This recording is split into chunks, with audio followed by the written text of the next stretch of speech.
Alright guys, so I've had a lot of videos made about me over the last year, and outside of responding on Twitter or maybe in a comment section, I usually ignore these sorts of videos. I don't really have much to gain from making this sort of content, and it's just not how I built my channel, not a route I want to go down. But with that said, I finally have no other choice but to fight back as I've become really tired of the lies that are constantly spewed about me. So it's with this video where you're going to see an example of what I've been dealing with when it comes to some of the slander against my channel. If you're familiar with my channel, whether you love or hate me, I think you could at least admit that I do put a lot of effort into my content. And a comment that I've heard one too many times now at this point is that I steal content. Something that's not just blatantly untrue, but something that there's zero proof of. And now there's another small creator popping up that's trying to gain some sort of favor by tearing me down and straight up lying about me. There's a market for people that dislike me online, and that's an easy audience to grab. So, this creator in particular is someone who has been breaking down Kendrick's lyrics on his channel, and people have been sending me comments about what this creator is saying about me. You guys are what What's the Dirt wishes he was. LOL, we know. It's why he steals from us and doesn't give us credit. So this is who What's the Dirt's been stealing all his info from. Yes, he took and didn't attribute. Whack as fuck if you ask me, but we keep it pushing over here. And then he goes as far as to claim what exactly it is that I stole. Poetic Justice theory. Took the whole theory and passed it off as his own once Reddit found us. And I've been ignoring these things for way too long now. And, eventually I got to defend myself and say something. So, as you guys saw, the creator accused me of stealing his poetic justice theory.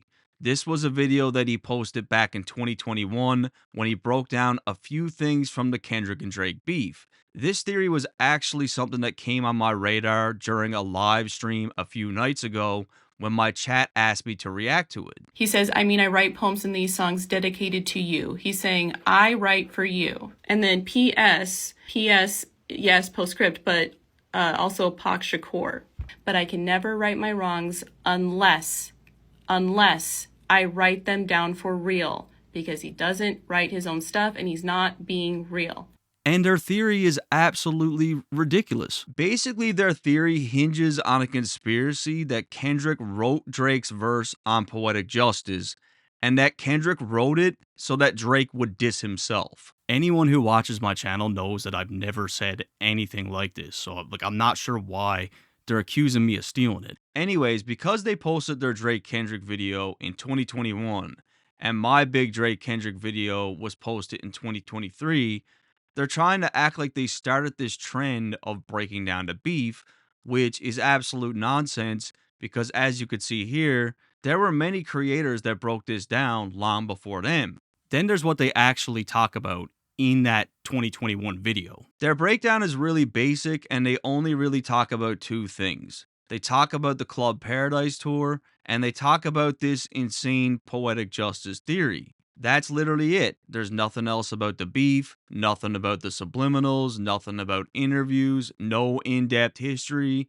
They literally do not discuss any of these details in that 2021 video. There's nothing in that content that's worth talking about. Outside of that poetic justice theory, which no reasonable person will believe, the guy's just lying about me. And this creator is insanely desperate to get some sort of motion behind this poetic justice thing, so much so that he's been begging larger creators to talk about it, and when they don't, he calls them out. Hi, Torre. Anytime I talk about Kendrick Lamar, and anytime I talk about the poetic justice theory, bigger content creators like yourself, I at you in the video. It's in your inbox. You've seen it. And then you don't respond to it. But it's like crazy thirsty for clout. So there's a video circulating from the Dissect podcast, and I dropped a little comment in there saying, now dissect the poetic justice theory and you'll get the full picture. But what really gets me is when bigger creators get on here, like the Dissect podcast, millions of followers, millions of likes, right? And they hit you with a LOL, I'm familiar with it. You see what I'm talking about, right? You have a blue check mark. Do you know what the blue check mark repost does to my little peasant video for my non-blue check mark have an ass? Just please, moving forward, stop liking only or saving only. I see you. I see what you're doing.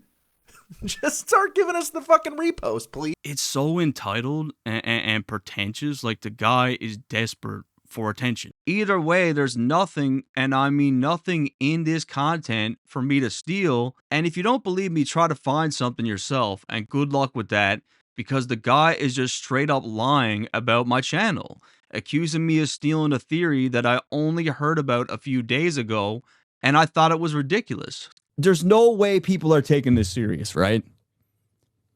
If they are, they've really went off the deep end. And he's gone so far into this poetic justice theory that he literally makes every Kendrick song about poetic justice. I created the poetic justice theory. What Drake is actually saying on his second verse in the Jodeci freestyle, because I believe that it further proves the poetic justice theory. But there are multiple different references to our poetic justice theory in the song Squabble Up. And then Pusha T says, you chasing a feature, you out of your element. Surprised you wanted a feature request. You know we got some shit to address. Sound familiar? So, like, he didn't even know that that was a Jim Jones diss that we knew about for years. Like, he just made it about Drake. Like I said, I was completely unaware of who this creator was up until a few days ago. But you could see where he gets the delusion from, because he even thought that Kendrick Lamar himself saw one of his videos and based Squabble Up off of it. Kendrick Lamar watched my video on TikTok, and Squabble Up is my proof. I called the Drake and Kendrick Lamar beef a squabble. To my knowledge, I am the only person on the internet who has ever referred to the Kendrick Lamar and Drake beef as a squabble, because it's the whitest word you can imagine. Mind you, this is the guy that claims to have all this hip-hop knowledge. Like, he's a major connoisseur. Up against the wall, squabble at Fox Hill. Talking about who you go squabble with and who you shoot. And these are just like the extremely popular records. Oh yeah, who don't wanna squabble with me, Vadio? That's like one of the most memorable lines off Hood Politics. Like, I love that line. He be in for a squabble, no doubt. So I swung and hit the nigga in his mouth. Really though, what are we doing, man? Like, these are iconic records. Like, how do you not know the words to these records? It's the whitest word you can imagine. But then once I started looking, I realized pretty quickly that Ghetto Boys is obviously not something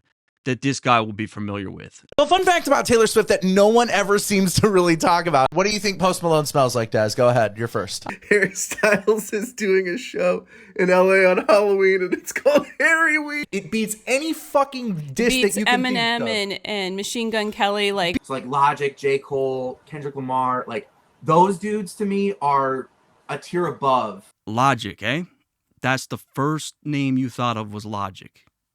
Interesting. he's in the stratosphere with this one. He even says right here that he only started listening to Tupac for that 2021 video. And I was never one of those people who was on Pac to begin with. So like I felt like, oh my gosh, like this is fantastic. I was never really on Pac like that. And then his girl says, like, yeah, he just found out about Pac really in 2021 for the video. He's Italian, so you know what Columbus discovering the New World. He discovered Pac. She literally references Christopher Columbus in reference to him finding out about Pac's music. He's Italian, so you know what Columbus discovering the New World. He discovered Pac. No, you're not a colleague, you're a fucking colonizer. So getting familiar with Pac's music for this guy, it didn't happen as a kid. It didn't happen as a teenager. This was just homework for him as like a 30-year-old man. And what's really funny about this, and it's also what triggered this video, is that he made a video about me today where he continuously says that I'm not like Pat Stay. You and Drake are not Pat Stay. First off, unlike yourself, Pat really loved Tupac. He didn't start listening to him in his 30s as some sort of suburban white boy study. Pat was someone that I actually got to know personally. He helped me with my business. He promoted it for me. And as a matter of fact, they played Tupac at Pat's funeral.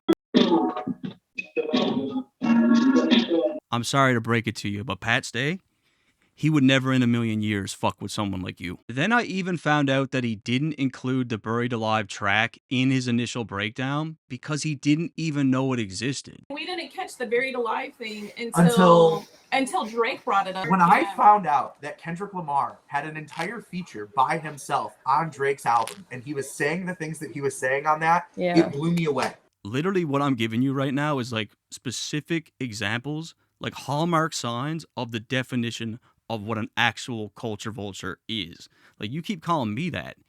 And it's like, I see, white boys making videos. They're pronouncing Jada Kiss as Jada Kiss. You got guys like this. And it's like, the guy that you think I am, like, they're all around you. You just got to open your eyes. There's even a point where his co-host, who is also his girlfriend, claims she's going to start replacing the N-word with Drake's name. N-word, don't approach. I don't know what to say right there. I'm going to replace the N-word with Drake. That's fucking wild. Then she says the word that she uses now instead of the N-word is fella. I say fella now. Fella? Yeah, we say fella. You do what you gotta do. I just close my mouth. What do you mean you say fella now? Like, what did you say before? Anyways, considering they decided to lie about what I do on my channel and slander me with stealing accusations, I decided to take a look at their content. And it turns out they were actually stealing content from me. Like I said before, in their 2021 video, they didn't talk about anything but the Club Paradise tour and that ridiculous Poetic Justice theory. A couple years later, I dropped my 2023 video, which was extremely in-depth. I went over the entire history, subliminals back and forth, articles, interviews. That video took me like 7 weeks to make. Then all of a sudden, after my video, boom, they dropped this extensive updated list of the beef. And what do you know? All of a sudden, he's got this fancy new timeline of the entire beef. None of the things that they talked about in their original video. Now we see them talking about tracks like Buried Alive, something they entirely left out of their 2021 video. How you could talk about the Kendrick and Drake beef and not mention the Buried Alive collaboration is like totally beyond me.